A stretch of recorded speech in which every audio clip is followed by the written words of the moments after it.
there were all these reports about how, 70% of projects get released that are not fully scoped or are late. So, we didn't have those great days. And what Agile sets out to do is to say, how about we do a little bit of work, show you where we are, validate it with the customer, do a little bit more work.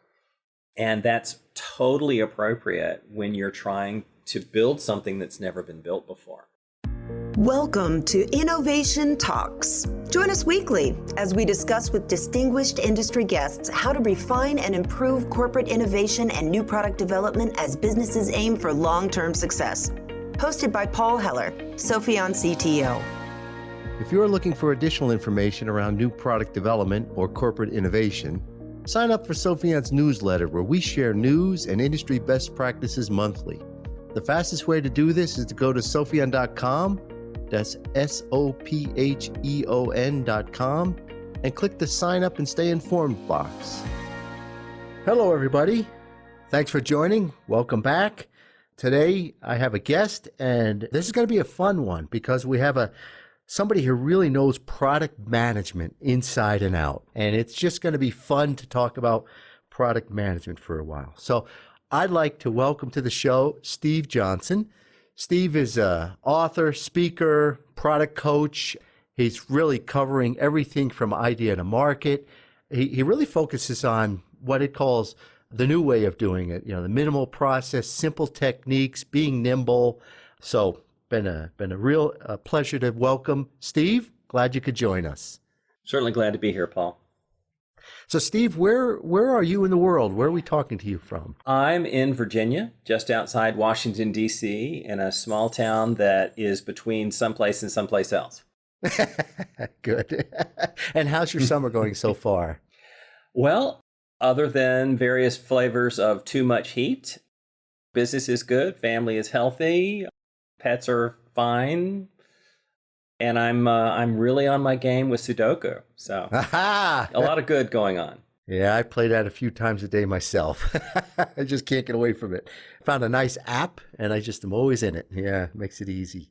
I know you've got a book, Turning Ideas into Products, right? When did you write that book? Well, when I started my company about 10 years ago, the first thing I did was follow my own advice, and that is go out and talk to people. And so I ended up interviewing over 100 VPs of product management, VPs of development, and chief product officers. And my real question was, how has Agile impacted product management? It was fascinating. 50% said it's been an absolute disaster. And the other 50% said life is forever improved. And what I found was the companies that were having a disaster had redeployed all their product managers as product owners. Then they had nobody doing product management because product owner is a subset of product management. So anyway, based on that, the research I did, I realized there were quite a few things that leadership needed to understand, and product managers for that matter needed to understand about the role. So I wrote Turn Ideas into Product, available on Amazon. There you go. And it's been a very good tool for getting people to understand there's so much more to product management than reading aloud from Jira to the developers. You're singing out of my hymn book. Now, Steve, your company is called Under 10 Consulting, right? Correct. Was the company first or the book first, or how did that come together? How'd you kind of get started? The company was first, but to do a little history, I had a few real jobs for a while. My first job out of college, I was a programmer. My boss did just a super kind thing. He said, I don't think you ought to be a programmer. I think you ought to be a sales engineer. And I had never heard of that. I mean, who in college has ever heard of sales engineer? So he hooked me up with a buddy of his across town to interview for the sales engineer job. And if you're not familiar with that role, it's super critical for a complex product with a direct sales force. So, two people go on a sales call. One of them knows the product and the other one drives the car. So the first one there is the sales engineer. Yeah. I did that for a few years. And then I thought, well, heck, I can drive a car. So I moved into sales and found out there was a whole lot more to selling than just driving the car. There was also discounting. And so I did that for a while and actually started outselling everybody else in this one product where I had deep domain expertise. And I put together a playbook, which is how I was selling really more. And my boss said, could you train the rest of the guys? And so I had a Saturday event to train the sales team. The VP of sales found out, and he said, well, I don't know what you did to Virginia, but come do it to the rest of the country. And so I did this road show. And my last stop was in Los Angeles, and the VP of marketing came in while I was doing the sales training and said, who are you and what are you doing? And I said, oh, I'm just a sales guy from Virginia out teaching teaching the product to the sales team. And he said, well, that's product management. And I said, Yeah. really? And so he moved me into a product management role. And, I finally found this wonderful intersection of all the things that interested me. There was some business stuff, and there was some technical stuff, and there was some go-to-market stuff, and I really liked that. And then, I moved up through the ranks to be the head of marketing when a buddy of mine started Pragmatic Marketing. And, I'm getting awfully close to answering your question here, by the way. A buddy of mine started Pragmatic. A couple of years later, he called me and said, dude, I'm making a living. Come join me. We grew Pragmatic over the 15 years that I was there, and had a wonderful time doing it, except so many people came up to me during and after the training and said, can you come back and help? So I set off to do that. I sat down with the leadership and said, hey, do you want to get into the consulting business? And they said, no, we really, really, really don't. So I started this thing called Under 10 Consulting. And the joke of the title, the joke of the company name made so much sense at the time, but you can't do all the 37 boxes of the pragmatic framework. You focus on only 10 or fewer. Focus on under 10 of the boxes. So once you hear that, you go, oh, that totally makes sense. But so to answer your question, I started Under 10 Consulting about 10 years ago and did my due diligence. I interviewed potential buyers about what their issues were and realized that, most teams are living in utter chaos. The product managers have been given no training, no guidance. And if you ask 5 people, what is product management? You'll get 7 different answers. So I set out to approach some of that with my book, but also with my workshops and consulting. What's your definition of product management? Ultimately, product management is about removing friction for buyers and users. Ultimately, the biggest goal, right, is to turn good ideas into successful products systematically. And I think a lot of the teams I work with, they do it, but they don't do it systematically. They do it through individual heroics, which is why there's so much different. There's so many things different about one product versus another. And I've seen this in the leadership. The product manager number 1 presents a roadmap, and product manager number 2 presents a roadmap, but it's a different format. And product manager number 3 presents a roadmap, which is done in Excel or PowerPoint. And it's frustrating to the leadership to look at these 3 different things all calling themselves roadmaps. So over the last 10 years, I've really focused on helping teams figure out what their process is. And here's another one. Every company is unique. The best practices of that company may not be the best practices of this company. Different people, different products, different cultures. And so what I try to help them do is find what is their best practice, not the industry best practice. And along the way, I've realized just recently that what I've really been doing is helping them implement what we now call product ops. This consistency, this standardization of methods and access to data and tools that we're using to communicate. Is there a concept of a real best practice, or is there a starter set? I've heard companies say, we don't know how to do this. Can you give us something to get started? Is there the concept of, there really is a best practice, or at least a starting point? How do you put those two together?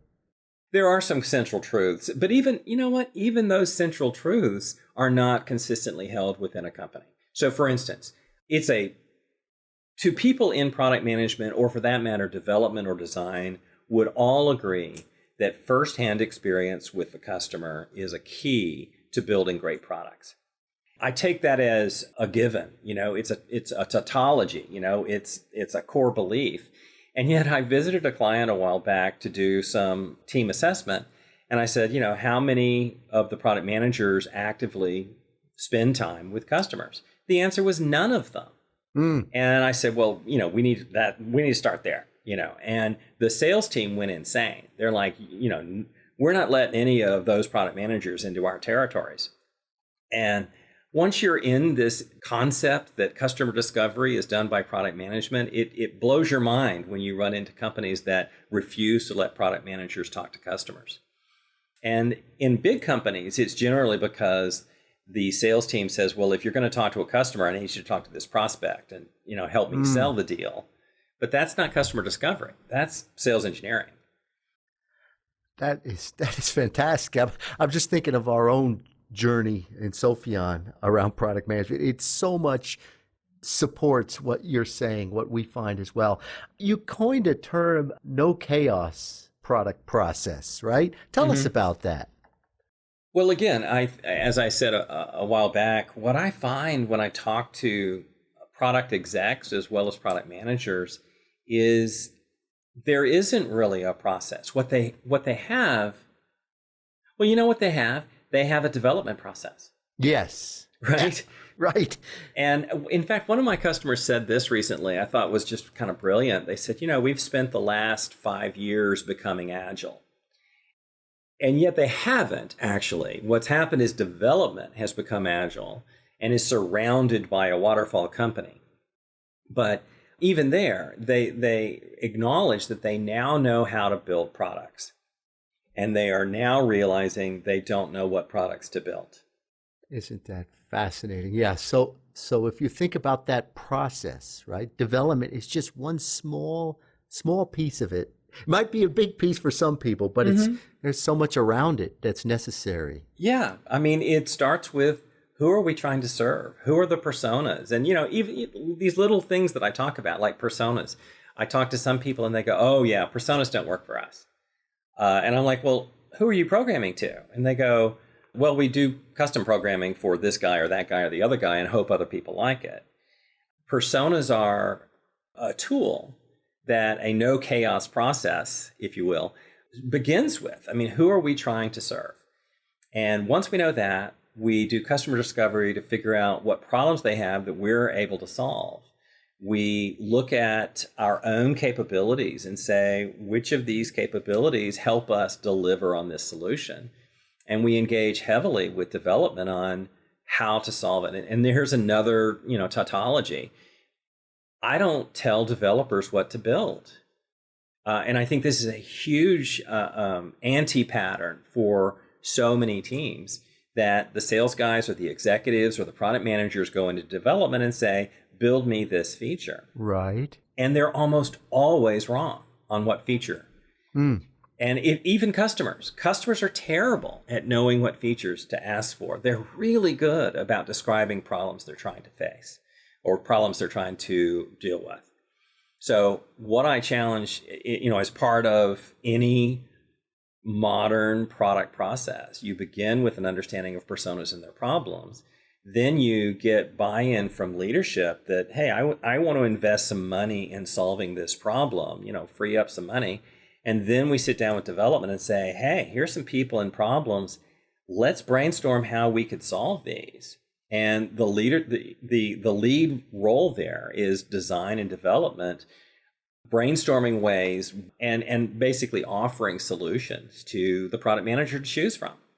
And in so many cases, one of those three, executive, salespeople, product manager, somebody else just says, hey, development, build me this widget. Yeah. I see that a lot.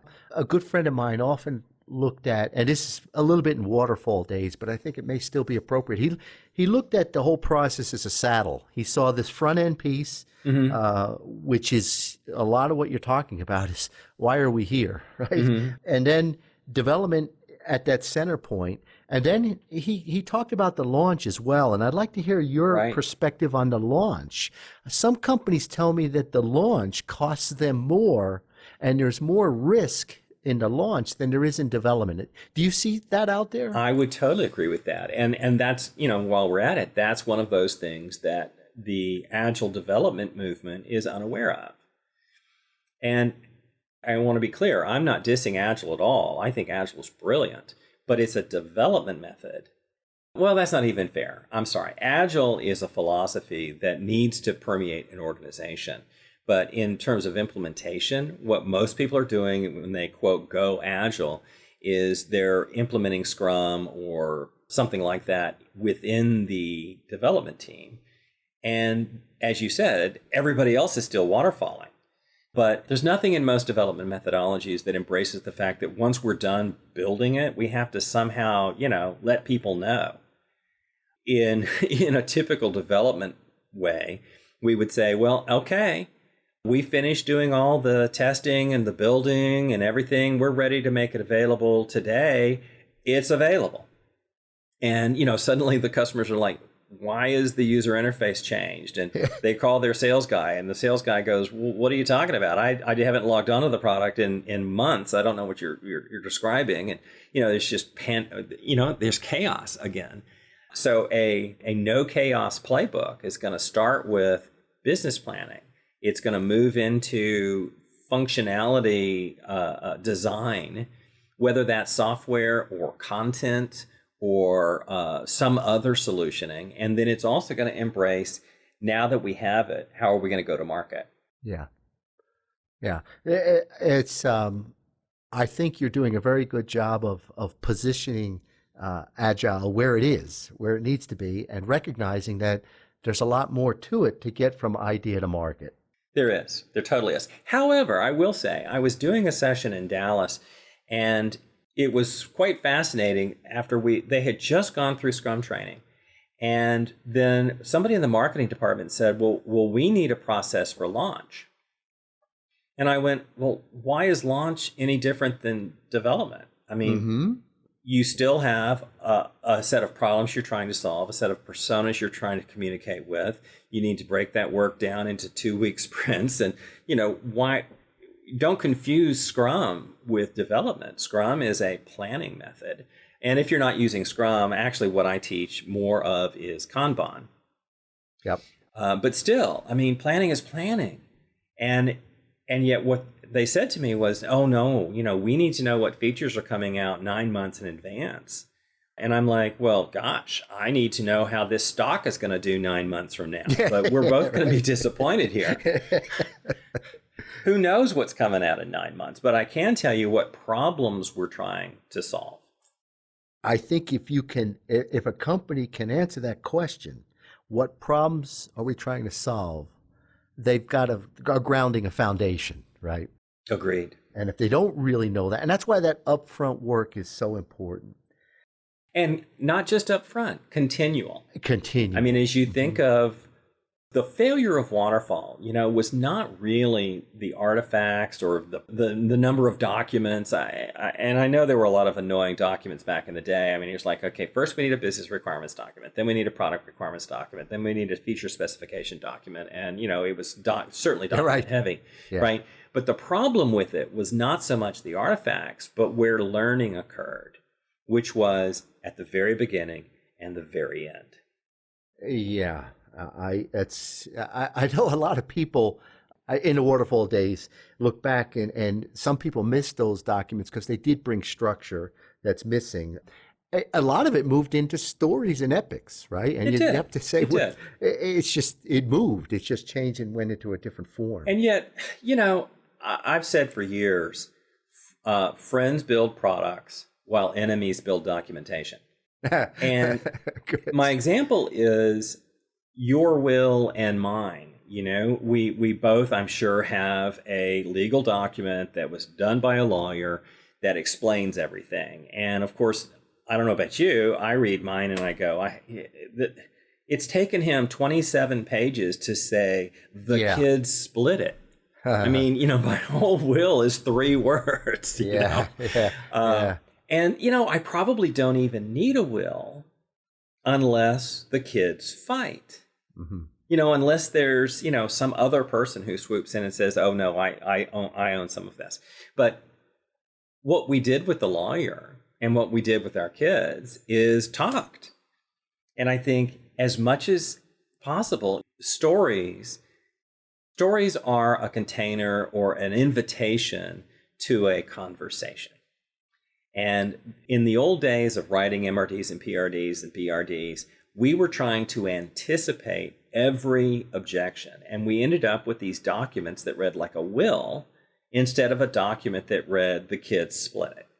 So let me run with that one just for one more second. Yeah, please, because it's great. It resonates. Yeah. Yeah, the kids split it. So after we did our legal stuff with our lawyer, we had to sit down with our kids and said, okay, just so you know, I mean, you guys are 50-50 here. You're going to split everything.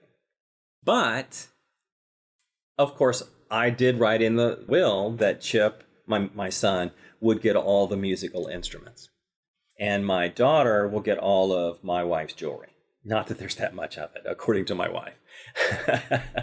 But anyway, there's this real pregnant pause in the conversation. And finally, my daughter said, but Daddy, I want one of your guitars. As we talked about before the program began, I paid my way through college playing guitar in bars. And I, over the years, have acquired a good many of them. And they keep getting taken away from me by my son, who is a professional musician. But still, the argument of my son being the musician should get all the guitars makes sense. But then my daughter was like, but wait, you've been playing guitar my whole life. I want one of them. And you know what? A little tiny fight broke out as to which one she wanted. Yeah, right. Right? You know, the one that Dad played most often is the one she wanted. And Chip is like, oh, no, that's the best guitar. One. You're kidding me. You know, here, let me give you this plastic one we bought from Sears, you know? And so, you know what? Good thing we hashed this out in a conversation before it went to court. Because a lawyer's going to look at the contract and say, well, no, according to the will, he said all the instruments go to the son. And I think there's some of that attitude as we remember the old days fondly, I suppose. But I think we need to remember the old days were not as great as we remembered them. I mean, it's kind of like the people a little bit older than me who look back on the 60s as this wonderful time when America was like destroying itself. You know, the 60s were a horrible time. You go back and look at pictures of everybody and you go, everyone is dirty and needs a haircut, you know? So the good old days of waterfall weren't really that good. And for years and years, there were all these reports about how, 70% of projects get released that are not fully scoped or are late. So, we didn't have those great days. And what Agile sets out to do is to say, how about we do a little bit of work, show you where we are, validate it with the customer, do a little bit more work. And that's totally appropriate when you're trying to build something that's never been built before. I start to see people abusing Agile. It's almost like they're going back to the old waterfall tendency. Well, we don't have a story for that. We're not going to do it. And these are our 30 stories, and let's put the blinders on, and we're just going to crank through these stories. And I see a lot of people struggling with new things coming in being disruptive, right? We're focused on these 30 things, and this is it. I see them starting to try to tunnel the Agile a little bit. Have you seen any of that? Well, I have. And, I've also seen, as part of that, a level of dysfunction that kind of looks like this. An executive or a product manager sits down with development and says, solve this problem, or more likely says, build me this feature. And then 2 weeks goes by, development comes back and says, okay, here's your feature. The executive or the product manager, whoever asked for it, goes, right. I hate what you did. And they're like, okay, well, what's wrong with it? Well, it's not yummy enough, or it needs to be shinier. And the developer's like, you know what? How about this? I obviously don't know what you want. Why don't you tell me exactly what you want, and I will give you exactly what you ask for. It's a response, I think, to bad story writing, bad feedback from the market. It's, God spoke to me in a dream that we ought to have this feature, and development says, okay, this is really exciting. I built this feature, and then you say, well, I don't like the way you built it. I mean, does it solve the problem is the only acceptance criteria.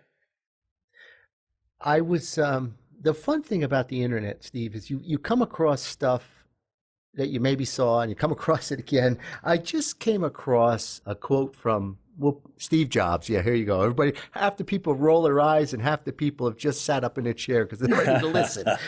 Well, that's how you be a consultant. First, you have to be a consultant, you have to not work at the company you're doing consulting with. You have to have a 4-square grid as a tool, and you have to be able to quote either Steve Jobs or Peter Drucker. Well, here comes the Steve Jobs Here we go. quote. Hit me with some Steve Jobs. 2003. And he was talking about design. And he said, design is not the veneer. And we see a lot of people saying, you know what, I need to redo the design. I need to make it look different. I need to make it look better. And he said, design is not the veneer. Design is how it works. And here we go. Again, another one of those pearls, which is so true. I just want to hear your comment on that. I totally agree. I mean, it's when, for instance, on simple things, I mean, looking at your phone or, some technology you have, some of them have an on-off option. Do I want my Wi-Fi on or do I want my Wi-Fi off? And then somebody says, well, hang on. What if we gave them a third option? And now it's difficult. You have to, choose what that third option is. And I'm not sure this is as good a story as I thought it was going to be, but let's go with it. All right, then I'll tell the one I really want to tell. Snow shovels are not shovels. They're plows. And for years and years, somebody said, you know what? I've got to do something with the driveway, with the snow. I need a shovel. And so they went to whoever makes stuff and says, hey, I need a shovel, but I need it for snow. So they made this really, they made a snow shovel. Because the very first thing they said is, I need a shovel. But you don't need a shovel. You need a plow. It is ridiculous for a 50 or 60-year-old man to go out into the driveway and dig a ditch in snow. And you would never expect somebody to do that if they were digging dirt. But, it's kind of the same thing. And no wonder everybody's going to the emergency room all the time. Yeah. So a designer stepped back and said, all right, wait, what is the problem we're trying to solve? We're trying to get the snow off the driveway. We're not trying to dig a hole in the driveway. We're trying to get the snow off. And so they redesigned the shovel to be a snow plow, which you push the snow off the driveway. And along the way, they introduced that S-bend in the handle so that you'd push with your legs instead of your back. And I think that is the perfect example of what Steve Jobs was saying, is solving the problem is the design. And there is a quote that I can't remember, but I'll text you afterwards. The goal of design is not beauty. But when you're done with the design, if it's not beautiful, you've made a mistake. Oh, I love that. Yeah, please do. We'll put that in the show notes so that people can see it. Well, Steve, I want to ask one final question for you here. If I want to be a great product manager, if I want to do, or let's say if I want to do great product management, and I'm not sure, that's kind of two ways of the same question, but what advice would you give me? Well, it's going to sound maybe funny or even trite. Love the problem more than the product. When I talk to wannabe product managers, they say, I want to be building great products. Oh, then you don't want to be a product manager. Product managers don't build products. Developers do. Designers do. What product managers do is they find conditions in the market where there is friction for either someone who buys a product or uses a product, and your company has an ability to solve that problem. It's the identification and articulation that is the product management. And yet it's sad to me. Many people who are product managers are in fact not product managers. They're not doing product management. They have the title product manager, but they're actually designers or development leads. And that's why in many organizations we're seeing product marketing managers step in and do a lot of the front end and the back end work because the product managers are so busy being developers. So if you wanna build products, great, go into development. If you want to build businesses, go into product management. That was a fantastic answer, and it was not trite at all. I think it really got right to the heart of it. So thank you for that. Well, we could talk for hours, Steve. This is fantastic. I want to thank you. It's just incredible. If people want to track you or find you, how can they find you, follow you?